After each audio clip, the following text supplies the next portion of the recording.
সব যুদ্ধ তো আর শুধু অস্ত্রের জোরে জেতা যায় না, তাই না? কিছু যুদ্ধ জিততে হয় বুদ্ধির জোরে। আজ আমরা ঠিক এমনই এক লড়াইয়ের গল্প শুনব, যেখানে একেবারে অভাবনীয় একটা কৌশল একটা বিশাল বাহিনীকে থামিয়ে দিয়েছিল। তো প্রশ্নটা হলো, কিভাবে একটা সাধারণ পরীক্ষা, মানে একটা গর্ত বা খন্দক, একটা গোটা শহরকে রক্ষা করেছিল? চলুন এই প্রশ্নের উত্তরই খুঁজে বের করা যাক। আচ্ছা, ঘটনার শুরুটা হয়েছিল কিন্তু প্রতিশোধের আগুন থেকে।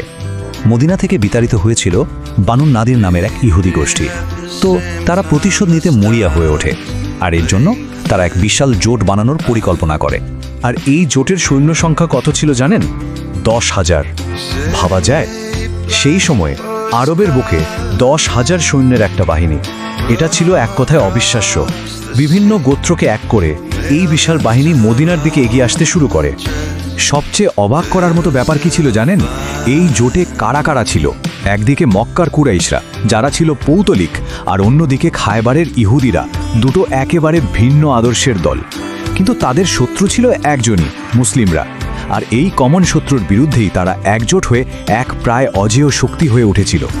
তো একদিকে 10,000-এর বিশাল বাহিনী, আর অন্যদিকে মুসলিমরা সংখ্যায় অনেক কম। এমন একটা অসম্ভব পরিস্থিতিতে নবী মোহাম্মদ সাল্লাল্লাহু আলাইহি ওয়াসাল্লাম তার সঙ্গীদের সাথে বসলেন। একটা উপায় বের করতেই হবে, একটা ডিফেন্স প্ল্যান। কিন্তু সমস্যাটা ছিল বেশ জটিল। মদিনা শহরের বেশিরভাগ দিক প্রাকৃতিকভাবেই সুরক্ষিত ছিল, কিন্তু একটা দিক ছিল একেবারে খোলা, মানে শত্রুরা খুব সহজেই ওই দিক দিয়ে ঢুকে পড়তে পারত। খোলা একটা শহরকে কিভাবে বাঁচানো যায়? আর ঠিক তখনই এলো সেই যুগান্তকারী আইডিয়াটা। সমাধানটা কি ছিল? মাটি খোঁড়া। হ্যাঁ, একটা বিশাল পরিখা বা খন্দক তৈরি করা। এই কৌশলটা আরবের লোকেরা আগে কখনো দেখেনি। তাদের জন্য এটা ছিল একদমই নতুন একটা ব্যাপার। একদিকে মাত্র 3,000 মুসলিম যোদ্ধা, আর তাদের বিপক্ষে 10,000-এর বেশি সৈন্য। সংখ্যায় কোনো তুলনাই চলে না। কিন্তু ওই একটা পরীক্ষা, ওই একটা মাত্র কৌশল পুরো খেলার মোড় ঘুরিয়ে দিল। আক্রমণকারীরা এসে তো হতবম্ব, সামনে বিশাল গর্ত, পার হওয়ার উপায় নেই। ফলে তারা শহরটা অবরোধ করতে বাধ্য হলো। কিন্তু লড়াইটা এখানেই শেষ না, বরং আসল বিপদটা অপেক্ষা করছিল শহরের ভেতরে। ঠিক যখন মুসলিমরা ভাবছে যে পরীক্ষা দিয়ে শত্রুকে আটকে দেওয়া গেছে, তখনই ঘটল বিশ্বাসঘাতকতা। শহরের ভেতরেই থাকা বানু কুরাইজা গোত্র, যারা মুসলিমদের সাথে চুক্তিবদ্ধ ছিল, তারা চুক্তি ভেঙে অবরোধকারীদের সাথে হাত মেলালো। মানে ব্যাপারটা ভাবুন, সামনে বিশাল শত্রু বাহিনী, আর এখন ঘরের শত্রু বিভীষণ। বাইরের ডিফেন্সটা কোনো মতে কাজ করছিল, কিন্তু আসল বিপদটা দানা বাঁধছিল ভেতর থেকে। বানু কুরাইজার প্ল্যান ছিল আরও ভয়ঙ্কর। তারা পেছন থেকে মুসলিম নারী আর শিশুদের ওপর হামলা চালাবে। এই পরিস্থিতিটা কতটা ভয়ঙ্কর ছিল তা হযরত আবু বকরের একটা কথা শুনলেই বোঝা যায়। তিনি বলেছিলেন, কুরাইশ আর ঘাতাফানের বিশাল বাহিনীর থেকেও আমাদের বেশি ভয় ছিল বানু কুরাইজাকে নিয়ে। মানে বাইরের শত্রুর চেয়ে ভেতরের বিশ্বাসঘাতকতাটা ছিল অনেক বেশি ভয়ের।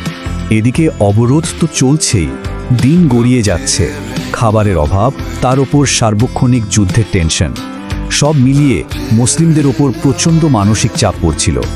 স্বাভাবিকভাবেই অনেকের মনোবল ভেঙে যেতে শুরু করে, আর নিজেদের মধ্যে দেখা দেয় বিভেদ। একদল তো আশাই ছেড়ে দিয়েছিল। কোরআনের ভাষায় এই মুনাফিকরা বলতে শুরু করলো, আল্লাহ আর তার রাসূল তো আমাদের শুধু ধোঁকাই দিয়েছেন, বিজয়ের প্রতিশ্রুতি তো একটা প্রতারণা ছাড়া আর কিছুই না। তাদের বিশ্বাস টলে গিয়েছিল। কিন্তু ঠিক এর উল্টো চিত্রও ছিল। যারা সত্যিকারের বিশ্বাসী, এই কঠিন সময়টা তাদের ঈমানকে আরও মজবুত করে তুলেছিল। তারা বলল, এ তো সেই পরিস্থিতি যার কথা আল্লাহ আর তার রাসূল আমাদের আগেই বলেছিলেন। এই বিপদ তাদের বিশ্বাস আর আনুগত্যকে কমানোর বদলে আরও বাড়িয়ে দিয়েছিল। তো পরিস্থিতি যখন একেবারে চরমে, মুসলিমদের জন্য যখন সবচেয়ে কঠিন মুহূর্ত, ঠিক তখনই পাশার দান উল্টে যায়। যুদ্ধের ক্লাইম্যাক্সটা এবার শুরু হতে যাচ্ছে।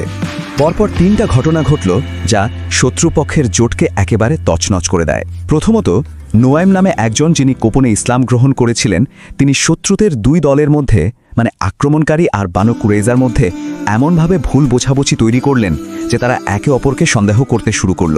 দ্বিতীয়ত, নবী মোহাম্মদ সাল্লাল্লাহু আলাইহি ওয়াসাল্লাম আল্লাহর কাছে সাহায্যের জন্য দোয়া করলেন। আর তৃতীয়ত, দোয়া শেষ হতে না হতেই শুরু হলো এক প্রচণ্ড ঝড়।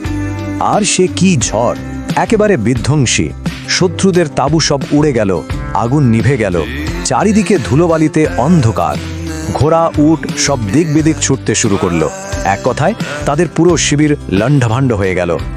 শারীরিক আর মানসিকভাবে পুরোপুরি ভেঙে পড়ে তারা পালাতে বাধ্য হলো।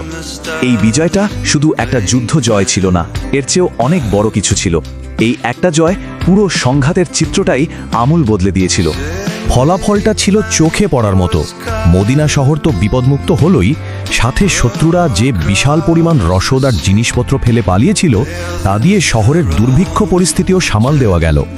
আর এরপরই এলো সেই বিখ্যাত ঘোষণাটা, এখন থেকে আমরা তাদের উপর আক্রমণ চালাবো। এই একটা কথাই বুঝিয়ে দেয় যে পরিস্থিতি কতটা বদলে গেছে।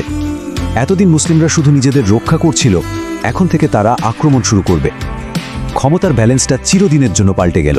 তাহলে শেষ প্রশ্নটা এটাই, কখন একটা ডিফেন্স একটা অফেন্সে পরিণত হয়?